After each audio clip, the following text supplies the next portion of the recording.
नमस्कार दोस्तों, मेरा नाम है संतोष और आज का टॉपिक है लीडरशिप इंटरव्यू की तैयारी कैसे करें।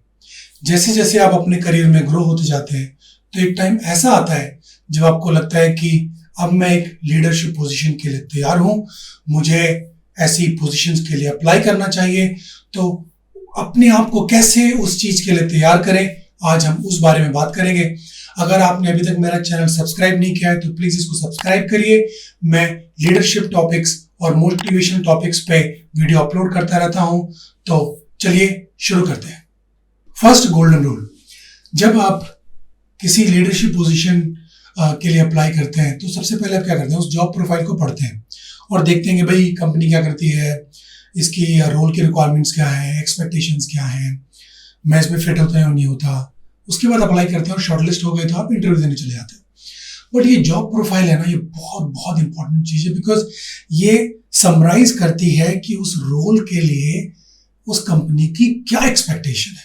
तो जब भी मैंने किसी लीडरशिप पोजीशन के लिए अप्लाई किया तो मेरा पहला रूल यही होता है कि मैं उस प्रोफाइल को कई बार पढ़ता हूं, उनकी जो रिक्वायरमेंट एक्सपेक्टेशन होती है रोल्स की, उसको 3, 4, 5 बकेट्स में डिवाइड करता हूं और फिर देखता हूं कि मैं हर उस बकेट में जो वो एक्सपेक्टेशन है वो कितनी मीट करता हूं। फॉर एग्जाम्पल, अगर मैं किसी ग्लोबल कंपनी में हेड ऑफ बिजनेस एक्सीलेंस के रोल के लिए अप्लाई कर रहा हूं तो जब उस प्रोफाइल को मैं पढ़ूंगा तो उसमें क्लियरली लिखा होगा नो, इस बंदे ने एक स्ट्रेटेजिक रोल में काम किया हो, उसके पास प्रोग्राम मैनेजमेंट का एक्सपीरियंस होना चाहिए, उसके पास कंटिन्यूस इंप्रूवमेंट का एक्सपीरियंस होना चाहिए, उसको टीम मैनेजमेंट का एक्सपीरियंस होना चाहिए, उसको ग्लोबल प्रोजेक्ट उसने ड्राइव किया हो। तो ये 4-5 बकेट्स बन गए।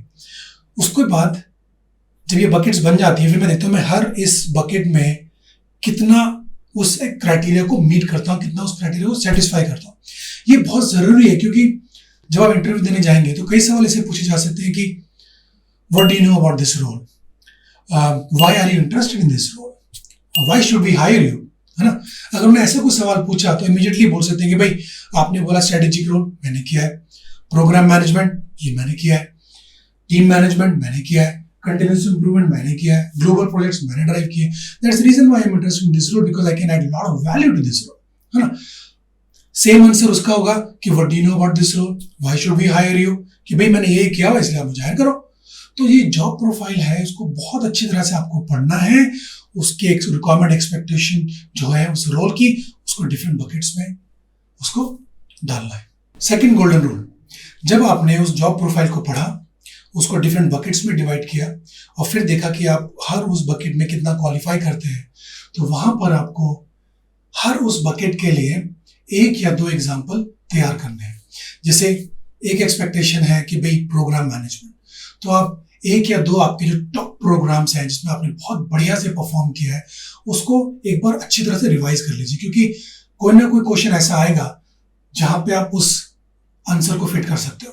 तो 2-3 प्रोग्राम्स बहुत बढ़िया जो आपने अच्छे किए हुए, उसके नंबर्स, उसमें चैलेंजेस, स्टेक होल्डर मैनेजमेंट कैसे किया, वो सारे डिटेल्स आप उसको अच्छी तरह से रिफ्रेश कर लो। हर बकेट के लिए आप 1 से 2, 3 जितने हो सकते हैं अच्छी तरह से उन एग्जाम्पल्स को तैयार करें, उनका डेटा अपने दिमाग में एक बार रिफ्रेश कर लें, बहुत अच्छे तरीके से आप उसको रेडी करें, क्योंकि जब आप ये करेंगे तो कुछ ना कुछ क्वेश्चन ऐसा आएगा जहां पे ये आंसर जो आपने तैयार किए हैं, चाहे वो टीम मैनेजमेंट के हो, चाहे वो प्रोग्राम मैनेजमेंट के हो, चाहे वो स्ट्रेटेजिक रोल, आपने स्ट्रेटेजी कैसे बनाई, फ्रेमवर्क कैसे बनाया, मॉडल कैसे बनाया, वो सब आप इमीडिएटली बता सकते हैं। तो इसके लिए बहुत जरूरी है कि आप वो सारा डेटा एक बार रिफ्रेश कर लें, तैयारी कर लें, फिर आप उसके लिए जाएं। तीसरा गोल्डन रूल, और यहाँ पे बहुत सारे लोग ना इस चीज को मिस कर देते हैं। मैंने काफी सारे इंटरव्यूज जो लिए लोगों के, वहां पे 90% लोग इस क्वेश्चन पे ना थोड़े से हिल जाते हैं और इट शोज कि आप बहुत ज्यादा सीरियस नहीं है या आप प्रिपेयर्ड नहीं है इस रोल के लिए, या आपने बहुत ज्यादा सीरियसनेस नहीं दिखाई इस रोल के लिए। और वो क्वेश्चन है what do you know about the company. जैसे मान लीजिए एक फार्मा कंपनी है, तो बोलते हैं भाई आपकी कंपनी दवाई बनाती है। भैया ये तो मेरे सिक्योरिटी गार्ड को भी पता है दवाई बनाती है, बट आपको क्या पता है, एडिशनल क्या पता है। तो यहाँ पे आपको डेफिनेटली एफर्ट लगाना है, आपको अच्छी तरह से उस कंपनी के बारे में रिसर्च करनी है, उसका विजन क्या है, उसका टर्नओवर क्या है, उसके ऑफिसेज कहाँ पे है, अगर वो प्रोडक्ट कंपनी है उसकी टॉप 5 कमर्शियल प्रोडक्ट्स कौन से हैं, सर्विस कंपनी है तो कौन सी उसकी लीडिंग सर्विसेज है, अभी हाल फिलहाल में उसके बारे में अगर कोई न्यूज़ आई है तो क्या है।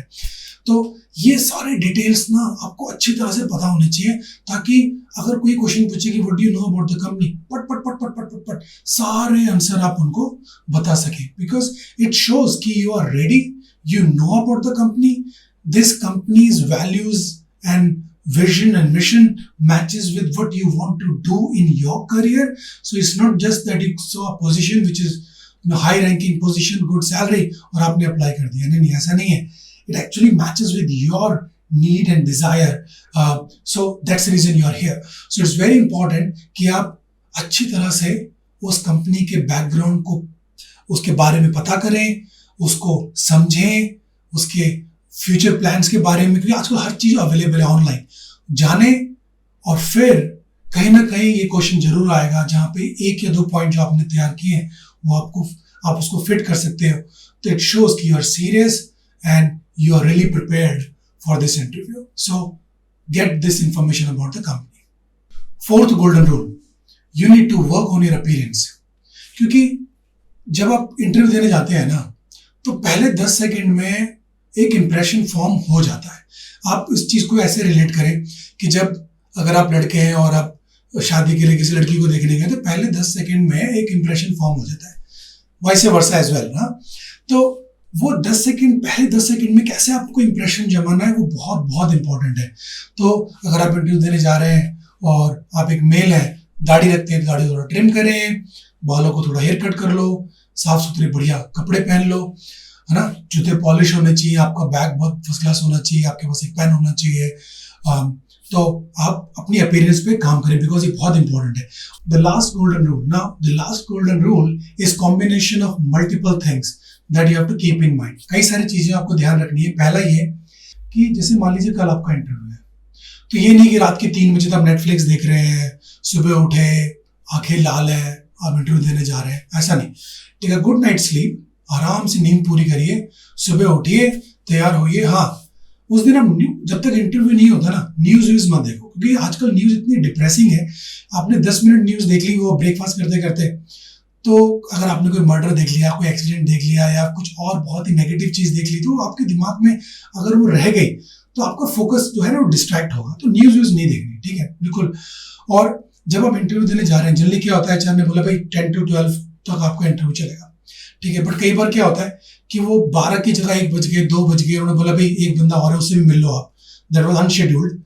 तो आपको भूख लग रही है, हाँ, और आपको इंटरव्यू भी देना है, तो कीप सम लाइट स्नैक्स कुछ अपने बैग में रख लो, ताकि आप ना उसको मंच कर सको, और so that even it get delayed तो आप तैयार हो, ठीक है. दूसरा ये कि आपका फोन चार्ज होना चाहिए. कई बार मैंने देखा एक बार बंदा आया इंटरव्यू देने के लिए, उसने अपना फोन चार्जिंग पे लगाया हुआ है और बार बार उसका ध्यान उसी में जा रहा है कि कॉल तो नहीं आ रही, क्योंकि वो 2 घंटे का सोच के आया था और 3-4 घंटे हो गए तो उसकी कोई अर्जेंट कॉल होगी या कुछ होगा.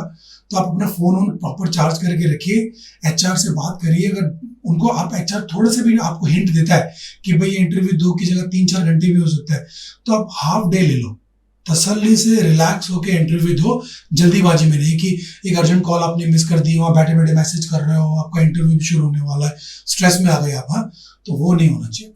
और उसके बाद आप एक चीज और ध्यान रखें कि कुछ A4 शीट्स आपके पास हमेशा होनी चाहिए, क्योंकि अगर उन्होंने बोला भाई आप कैसा फ्रेमवर्क बनाओगे, कैसा मॉडल बनाओगे, A4 शीट निकाली, पेन आपके पास है, आपने फटाफट वो ड्रॉ करके उनको दिखा दिया, तो ये क्रिएटेड एन इंप्रेशन, है ना. तो एक इट शोज के भी आप तैयार हो क्या, ऐसा नहीं कि बस मुठाए और चले आए.